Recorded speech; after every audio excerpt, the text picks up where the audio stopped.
नमस्कार। मिथिला मैथिली को लेकर आप जितना भी प्रलाप सुनते होंगे या ऐसे प्रलाप के पीछे जितने भी ठेकेदार मठाधीश हैं, इसमें से ज्यादातर आप अगर परिचित हो तो पाएंगे कि वो मधुबनी और दरभंगा से हैं। और ऐसे ज्यादातर प्रलाप जो है या गतिविधियां जो हैं वो भी मधुबनी दरभंगा केंद्रित ही होती है। मैं ये नहीं कहता हूं कि सारे लोग यहीं से हैं, क्योंकि मानचित्र जो है मिथिला राज्य का वो देवघर तक है। तो अलग अलग हिस्सों से भी हैं, लेकिन वो कुछ हैं, गिनती के ही हैं। ज्यादातर आपको मधुबनी दरभंगा से मिल जाएंगे। जो मिथिला राज्य की बात की जाती है उसकी राजधानी भी दरभंगा ही होगी, ऐसा बताया जाता है। इसी मधुबनी और दरभंगा में बिहार के मुख्यमंत्री नीतीश कुमार 11 जनवरी को मधुबनी में और 12 जनवरी को दरभंगा में थे। जिस दिन वो मधुबनी में थे उसी दिन उनके शिक्षा मंत्री ने रामचरितमानस को नफरती ग्रंथ बताया। जगत जननी जानकी की जो धरती है मिथिला, वहां के मैथिलों को फर्क नहीं पड़ा इससे। दुनिया में जो कुछ भी आदर्श हो सकता है वो राम के इर्द गिर्द ही है। आदर्श दुनिया में उससे बेहतर मतलब दूसरा को कुछ भी आदर्श जो है वो राम के पास ही जाकर आपको मिलेगा, और दूसरा कोई चरित्र आपको जो है दुनिया में कहीं नहीं मिलता है। तो उनकी जो कथा है उस कथा को एक बिहार का शिक्षा मंत्री नफरती बता देता है, और जानकी की धरती के मैथिलों को फर्क नहीं पड़ता। अगर उनको फर्क पड़ता तो वो मधुबनी में नीतीश कुमार से सवाल करते और उनसे पूछते कि भाई इस पे आप क्या कार्रवाई कर रहे हैं। दरभंगा में भी उनसे सवाल किया जा सकता था, लेकिन मैथिलों ने नहीं किया। तो कुछ पत्रकारों ने ये सवाल किया तो नीतीश कुमार ने कहा कि उन्हें इस संबंध में जानकारी नहीं है। ऐसा ही उन्होंने पटना में जो छात्रों पर लाठीचार्ज हुआ था उस घटना को लेकर भी कहा था। क्या यह दुर्भाग्यपूर्ण नहीं है कि एक मुख्यमंत्री को यह पता नहीं है कि उसका जो मंत्री है वो एक अनर्गल बयान दे रहा है, उसकी जो पुलिस है वो उसकी राजधानी में छात्रों को पीट रही है। अगर नहीं पता है तो क्या उसे पद पे रहने का अधिकार है? क्या यह सवाल जो है वो उस दिन समाधान यात्रा के नाम से ही वो इस यात्रा पे निकले हुए हैं? क्या मधुबनी और दरभंगा की जमीन पर मैथिलों को नहीं पूछना चाहिए था? लेकिन ऐसा कुछ नहीं हुआ। जो मैथिल नीतीश कुमार को मिथिला मैथिली के नाम पे मगध राक्षस रोज कहते हैं, इसके पीछे एक तर्क है कि जो नीतीश कुमार के शासनकाल में जो काम हुए उसमें ये मिथिला के हिस्से की उपेक्षा हुई, और ये हवाई आरोप नहीं है। जो सरकारी आंकड़े हैं वो भी बताते हैं कि किस तरह जो है ज्यादातर फंड जो है वो मगध के हिस्से में लगा है, इस हिस्से को नजरअंदाज किया गया है। उन लोगों ने भी सवाल नहीं किया, उन लोगों ने भी विरोध नहीं किया। उन लोगों को ने सोशल मीडिया में पोस्ट करके ये बताया कि उनके दफ्तर के बाहर तस्वीर डाली, पुलिस की गाड़ी खड़ी है। उन्होंने एक चिट्ठी सोशल मीडिया में डाली। वैसे भी जो इस तरह के दौरे होते हैं तो ये सामान्य प्रक्रिया है कि पुलिस मुख्यालय से पत्र उस संबंधित जगहों पे जाता है। पुलिस को कहा जाता है कि आपके इलाके में इस तरह के लोगों ने इस तरह की बातें की है, ऐसी संभावना दिखती है कि इस कार्यक्रम के दौरान विरोध भी हो सकता है, तो ऐसी कोई असहज स्थिति पैदा न हो उसका ध्यान रखिएगा, उसको लेकर तैयारी करिएगा। ये एक रूटीन प्रक्रिया है। इसको इन लोगों ने इस तरह से प्रचारित किया जैसे इस गैंग के हर एक सदस्य को पुलिस ने पकड़ के और उसको जो है सो जेल के भीतर डाल दिया कि आप जो है नीतीश कुमार से सवाल न कर सके, आप नीतीश कुमार से किसी भी विषय पर जवाब न मांग सके। जबकि एक लोकतांत्रिक प्रक्रिया है, उसमें एक विरोध अधिकार है। मैं उस विरोध की बात नहीं करता, मैं ये नहीं कहता कि आप जो है सड़क पे उतर के कानून व्यवस्था हाथ में ले लीजिए, आप हिंसा पे आ जाइए, आप आगजनी कीजिए, या आप उस मानसिकता को बढ़ावा दीजिए जिनकी सोच ये कहती है कि जो हमसे असहमत है उसका सर तन से जुदा कर दिया जाए। लोकतंत्र में सवाल पूछना, लोकतंत्र में एक समाज के तौर पे विरोध करना आपका दायित्व है, आपका अधिकार है, वो आपको करना चाहिए था। यह जो है रामचरितमानस वाले को जो नफरती ग्रंथ बताया गया बिहार के शिक्षा मंत्री द्वारा, उस पर मुख्यमंत्री को लेकर इस तरह से सवाल करने को लेकर, विरोध करने को लेकर मैथिलों ने जिम्मेदारी नहीं दिखाई। तब उनको कहना चाहिए था कि आप इस मंत्री को हटाइए, बर्खास्त करिए। ये तो वो डिमांड कर ही सकते थे, लेकिन उन्होंने ऐसा कुछ नहीं किया। इसके कारण नीतीश कुमार को कोई विरोध झेलना नहीं पड़ा। इसी तरह दरभंगा एम्स को लेकर इतना प्रलाप होता है। दरभंगा एम्स लोगों की बहुत उम्मीदें हैं। किसी ने यह नहीं पूछा कि इसको क्यों बिहार सरकार लटका रही है। जबकि जब पत्रकारों ने यह सवाल किया तो मिथिला के एक ठेकेदार संजय झा, जो नीतीश कुमार की कैबिनेट में मंत्री भी है, उन्होंने कहा कि अरे हो गया बहुत, अब आप लोग छोड़िए इस बात को। यह भी नहीं पूछा गया कि मिथिला एयरपोर्ट पर जो आधारभूत संरचनाओं का विकास होना था, उसमें जो बिहार सरकार के हिस्से जो काम था वो कैसे लटके हुए हैं। जैसे एम्स में बिहार सरकार जमीन को लेकर लटका के रखी है, वैसे ही एयरपोर्ट में भी है। तो इन तरह चीजों को लेकर तो पूछा जाना चाहिए था, लेकिन नहीं पूछा गया, क्योंकि दरअसल मैथिल जो है उनको विकास को लेकर तो वो से उनको कोई मतलब ही नहीं है। उनका जो है ठेकेदारी में है, उनके फोकस में है ठेकेदारी।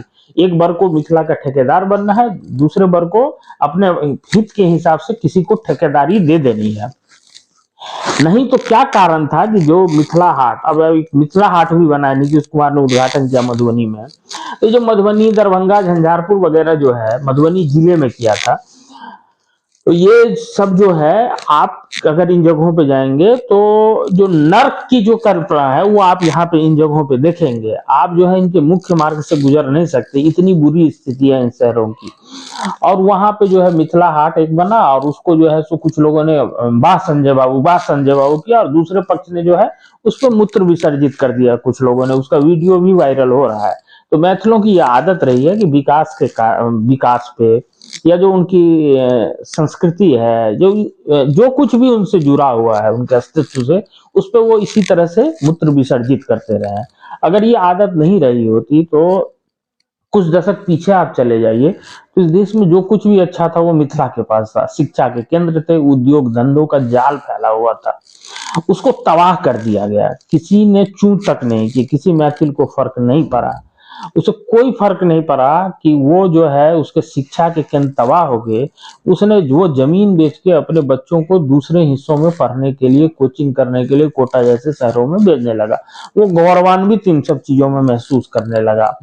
उसको गौरव होने लगा कि वो जमीन बेचता, उसका बच्चा जो है महानगरों में 10-12 हजार 14 हजार रुपये कमाता है, 20 हजार रुपये कमाता है, वो दाल रोटी के बाद उसके पास कुछ बचता नहीं है। वो अपने रिटायरमेंट का पैसा, वो अपनी जमीन पुश्तैनी जमीन बेचता है, वो पैसा महानगरों में रहने वाले बच्चों को भेजता है। वो उससे 20-25-30 गज का एक प्लॉट खरीदता है, उस पर एक ऐसी बिल्डिंग ठोक लेता है जिसमें हवा आती नहीं, सूर्य की किरणों का जिसमें प्रवेश निषेध होता है। वो इसी को विकास मानकर गौरवान्वित है। उसे तनिक भी शर्म नहीं है कि उसका इलाका इतना उपेक्षित पलायित है कि मजदूरी करने के लिए भी लोगों को दूसरे हिस्सों में जाना पड़ता है। अगर वो थोड़ा सा भी संवेदनशील कौम रहती या जिंदा कौम होती मैथिलों की, तो उसके पास ये सब कुछ था, उसको वो तबाह होने से रोक लेते। और फिर तब आज यह कहने की जरूरत नहीं पड़ती कि जो देश का सबसे पिछड़ा हिस्सा है वो ये है, जो सबसे गरीब हिस्सा है वो ये है, जिस हिस्से में सबसे कम आमदनी वाले लोग रहते हैं वो ये है, जो हिस्सा से सबसे ज्यादा पलायन होता है वो ये है, जिस हिस्सा विकास से कोसों दूर है वो ये है। ये सब कोई बताने की जरूरत नहीं थी, क्योंकि ये सब, इन सब मानकों पर आप कहीं बहुत आगे थे।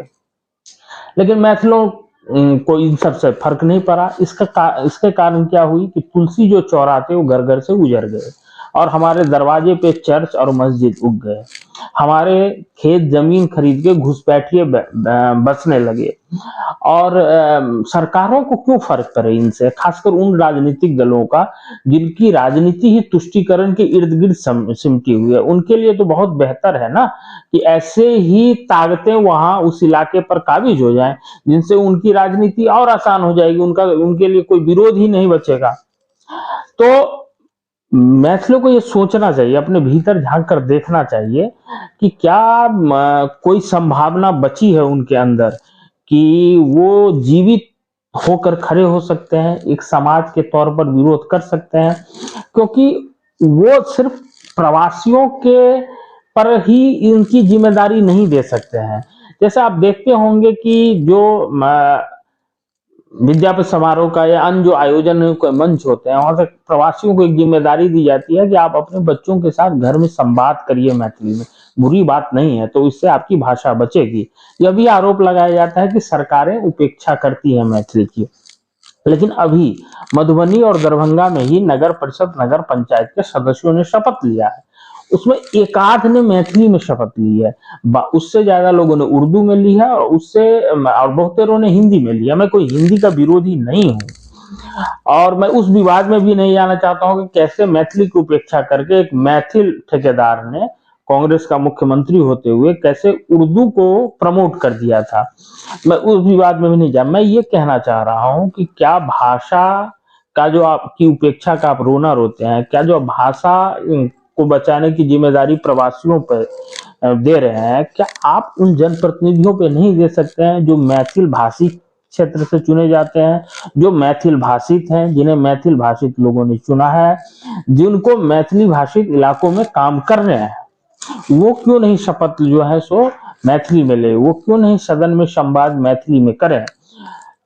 तो उनको आपको फर्क नहीं पड़ता है इसलिए वो नहीं करते हैं, क्योंकि आपको अगर फर्क पड़ता है तो आप सिर्फ इसमें प्रफुल्लित नहीं हो जाते कि कोई विधायक या कोई एक सांसद जो है वो सदन में जाके मैथिली में शपथ ले लेता है। आपको तो चिंता होनी चाहिए कि भाई आपके सारे विधायक या सारे सांसद ने क्यों नहीं ली। अगर आपको फर्क पड़ता तो फिर उन पर दबाव होता कि सारे के सारे मैथिली में शपथ लेते, सारे संवाद सदन में मैथिली में करते, लेकिन आपको कभी इन सब चीजों से फर्क नहीं पड़ा है। तो इसके कारण आप जो है इस स्थिति में है। इसलिए अब भी देख लीजिए, कोई संभावना अगर बची है जिसमें आपको दिखता है कि नहीं हम जो है जीवित होकर खड़े हो सकते हैं, एक समाज के तौर पे जो है सवाल कर सकते हैं, विरोध कर सकते हैं अपने जनप्रतिनिधियों को लगातार, क्योंकि ये प्रक्रिया लंबी चलेगी। अभी जो आपके लोग हैं, जो अभी सरकारें हैं, जनप्रतिनिधि हैं, उनसे कहिए कि आपके पास अगर समाधान नहीं है, माफ और ध्यान रखिएगा वो समाधान मिथिला राज्य में नहीं है। मैं बार बार कहता हूँ मिथिला राज्य अलग, मिथिला राज्य का मतलब है आत्महत्या आज की स्थिति में, लेकिन विकास की दौर में तो आप शामिल हो सकते हैं। आपके शैक्षणिक जो संस्थान है उनकी का गौरव तो फिर से बहाल हो सकता है। आपके यहाँ जो है इस्लामिक कट्टरपंथ पे अंकुश तो लग सकता है। आपके यहाँ जो है लालच देके ईसाई धर्मांतरण जो किया जा रहा है उस पर तो कोई लगाम लगाएगा। तो जो जनप्रतिनिधि है अगर वो नहीं कर सकते हैं तो उनको हटाइए, उनका विरोध करिए, वो समाधान नहीं दे सकते हैं। अपने ही समाज से दूसरे लोगों को लाइए, वो भी नहीं कर सकते हैं, तीसरों को। ये प्रक्रिया तब तक चलाइए जब तक कोई आपका जो है, क्योंकि ये सारे बदलाव राजनीतिक तौर पे ही होने हैं, लेकिन इन बदलावों की शुरुआत तब होगी जब एक समाज के तौर पे हम विरोध करना सीखेंगे, और उसी विरोध से हमें समाधान मिलेगा, राजनीतिक समाधान भी मिलेगा। अगर आपको भीतर झांक के लगता है कि अब जीवित होने की कोई संभावना नहीं बची हुई है, तो आप जो है जो ठेकेदार हैं, क्योंकि मिथिला में ये चलता है कि कुछ लोगों को ठेकेदार बनना है और कुछ लोग अपने अपने हिसाब से ठेकेदारी देते हैं। जैसे मान लीजिए किसी का संजय दा ठेकेदार, किसी का गोपाल जी, किसी का कीर्ति आजाद, किसी का अशोक यादव, किसी का रामप्रीत पासवान, किसी का नीतीश मिश्रा, पीछे भी चले जाए तो किसी का जो है सो देवेंद्र यादव, किसी का जगन्नाथ, ऐसा ही चलता है, ये लंबा सिलसिला है, चलता रहा है। तो ये जो ठेकेदारी देके भी जो चादर ओढ़ लेते हैं वो भी देख लें, और जो ठेकेदार बन रहे हैं वो नए नए पीलिया गैंग वाले ही हो या राजनीतिक ठेकेदार हो या पुराने ठेकेदार हो, वो भी देख लें कि अगर आप जो है अगर नहीं कर सकते हैं बतौर समाज समाधान, राजनीतिक समाधान के लिए सवाल नहीं पूछ सकते हैं, विरोध नहीं कर सकते हैं, तो आप भी बेहतर होगा कि मौका देख के आप अभी सुरक्षित पनाहगाह खोज लीजिए। क्योंकि अगर आप विरोध नहीं कर सकते हैं तो आपको यह अधिकार नहीं है कि आप दरभंगा एम्स में शिलान्यास में देरी के नाम पे ईंटाखोरी करें, आप वसूली करें। आपको यह अधिकार नहीं है कि आप फिर कहें कि मैथिली की उपेक्षा हो रही है और आप जो है सो मैथिली और भोजपुरी के बीच लड़ाने का उपक्रम करें। आप फिर जो है किसी को मगध राक्षस करके मैथिल और मगधियों को आमने सामने खड़ा करने की कोशिश, ये सब भी आपको अधिकार नहीं है। आप फिर जो है नीतीश कुमार पे आप जो है सो आरोप नहीं लगा सकते कि आप उसने विकास में आपकी उपेक्षा की, क्योंकि समाज के तौर पे आप जो है मुर्दा खुद बने रहे, आप जो है खुद विफल है। या नीतीश कुमार से पीछे के लोगों को भी आप दोषी नहीं दे सकते हैं। बेहतर है कि आप सुरक्षित पनाहगाह खोज लें, और क्योंकि अगर आपने उसमें भी देरी की तो आपकी जो जमीन पर जिस तरह से जो है जनसांख्यिकी में विस्फोटक बदलाव हो रहा है, जैसे कट्टरपंथ का प्रसार हो रहा है और जैसे ईसाई मिशनरियां जो हैं गांव-गांव में फैल रही हैं, घुसपैठ कर रही हैं, उसमें आपके लिए कुछ बचेगा नहीं, क्योंकि मिथिला मैथिली तो कुछ बचना ही नहीं है। ना आपकी संस्कृति बचनी है, ना आपकी भाषा बचनी है, ना आपकी आइडेंटिटी बचनी है। तो ये ठेकेदारी किस पर करेंगे? ये ठेकेदारी आप किसको देंगे अपने हितों को देख के? तो वो खदेरे जाना आपको भी है। समय देखते हुए आप जो है या तो यह तय कर लीजिए कि आप में जिंदा होने की अगर थोड़ी सी भी संभावना दिखती है तो समाज के तौर पर समाधान खोजिए, जिससे राजनीतिक समाधान की दिशा में आप आगे बढ़ सके। नहीं तो सुरक्षित पनाहगाह होकर करके चुपचाप निकल जाइए। और क्योंकि उस मनोवृत्ति से आप जब तक जो है विकास पर मूत्र विसर्जन करने की मनोवृत्ति से, और इस मनोवृत्ति से कि हम संजय झा जी के गांव के हैं, आपसे सवाल पूछा जाए कि आप एक उद्घाटन हुआ है और आप वहां पर मूत्र विसर्जित कर रहे हैं, और आप कहें कि हम मंत्री के गांव के हैं तो कर लिए तो क्या हुआ, ये आपकी मानसिकता हो, तो ऐसे समाज का क्या हो सकता है। तो इसलिए मेरा आप लोगों से आग्रह है कि एक बार अपने भीतर झांक कर देखिए, नहीं लगता है संभावना तो वो सब छोड़िए, और जो है तुरंत जो है अपने लिए कोई ठिकाना खोजिए, क्योंकि बहुत दूर समय नहीं है। अगर समाज के तौर पे आपने विरोध करना नहीं सीखा तो फिर आपका कुछ बचने वाला नहीं है। धन्यवाद।